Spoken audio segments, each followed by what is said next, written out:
26 नवंबर 2008 को आतंकी हमले से मुंबई ही नहीं देश हिल गया था।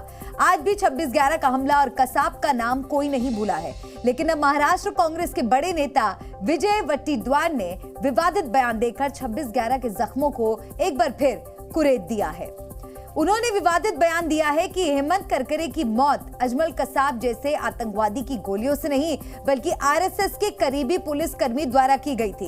यानी उस दिन कसाब अपने साथियों के साथ जब लोगों को गोलियों से भून रहा था, मुंबई पुलिस आतंकियों का सामना कर रही थी, तब पुलिस की गोली से आईपीएस अधिकारी हेमंत करकरे मारे गए।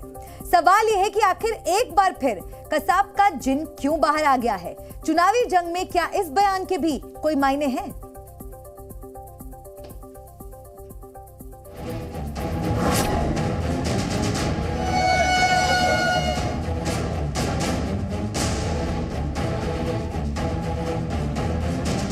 हेमंत करकरे साहेबांचा ती गोळी कसाबच्या बंदुकीतली नव्हती, कुठल्या अतिरेक्यातली नव्हती, तर ती गोळी एका पोलीस अधिकाऱ्यांची होती, आरएसएस समर्पित।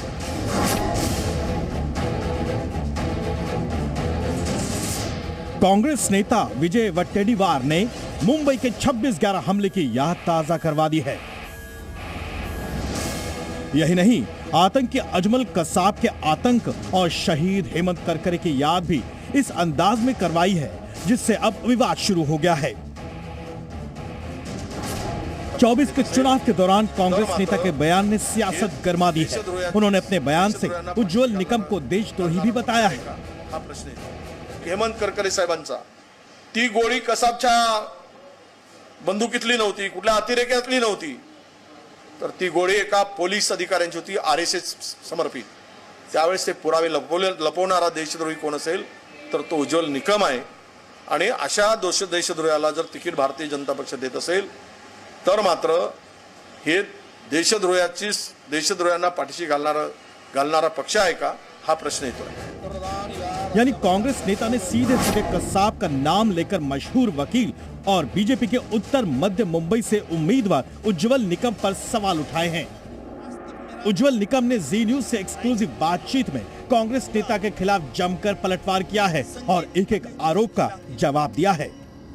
आपने क्या कहा कि कसाब के मटन बिरयानी के बारे में कहा, आपने क्या कहा कि जो करकरे कामठे साळसकर मर गए इसके बारे में सबूत मैंने कोर्ट के सामने पेश किया। अरे भाई, जिसको कोर्ट ने ये पूरा जुडिशियली प्रूव हो गया है कि कसाब और अबू इस्माइल के गोलीबार से हमारे कामठे जी, साळसकर जी और करकरे जी शहीद हो गए, उनका इंसल्ट कर रहे हैं। आपको बता दें कि उज्ज्वल निकम ने 26/11 हमले के आरोपियों को सजा दिलाने में अहम भूमिका निभाई थी। उन्होंने 26/11 के हमले के दोषियों को सजा दिलाई। इनमें अजमल आमिर कसाब को फांसी के फंदे तक पहुंचाने में भी उनकी भूमिका रही और कसाब के बिरयानी मांगने वाले बयान पर भी खूब चर्चा में रहे। उज्ज्वल निकम ने वैसे खुद ही कांग्रेस नेता को जवाब दिया है। फिर भी अब कांग्रेस नेता के बयान पर बीजेपी सवाल कर रही है कि अगर ये कांग्रेस का आधिकारिक बयान है तो स्पष्ट करें। साथ ही इंडिया गठबंधन के नेताओं को कसाब से हमदर्दी रखने वाला गुट बताया है। यानी अब 26/11 पर भी सियासी जंग तेज हो गई है। अरे आम्ही उज्ज्वल निकम यांच्यासारख्या देशभक्ताला त्या ठिकाणी सीट दिली तर हे काँग्रेस राष्ट्रवादीचे नेते, विरोधी पक्ष नेते त्या ठिकाणी म्हणतात उज्ज्वल निकम यांनी अजमल कसाबची बदनामी केली। आता यांना चिंता कोणाची आहे? अजमल कसाबच्या बदनामीची। ज्या अजमल कसाबने मुंबईमध्ये येऊन बॉम्बस्फोट केले त्या अजमल कसाबची यांना चिंता है। ये बयान भारत के खिलाफ है। आप पाकिस्तान को क्लीन चिट दे रहे हो, भारत के हिंदू समाज को आप दोषी बना रहे हो, मुंबई पुलिस का आप अपमान कर रहे हो, इन्वेस्टिगेटिंग एजेंसीज का अपमान कर रहे हो। आपको बता दें कि हेमंत करकरे थे कौन जिन्होंने आतंकियों से मुकाबला करते हुए देश के लिए बलिदान दिया। हेमंत करकरे 1982 बैच के आईपीएस अधिकारी थे। 26/11 के हमलों के वक्त मुंबई के वो एटीएस चीफ थे। उस वक्त हमले के दौरान उनकी पुलिस वैन पर गोलियां बरसाई गई थी। दक्षिण मुंबई के कामा अस्पताल के बाहर ही वो शहीद हुए थे।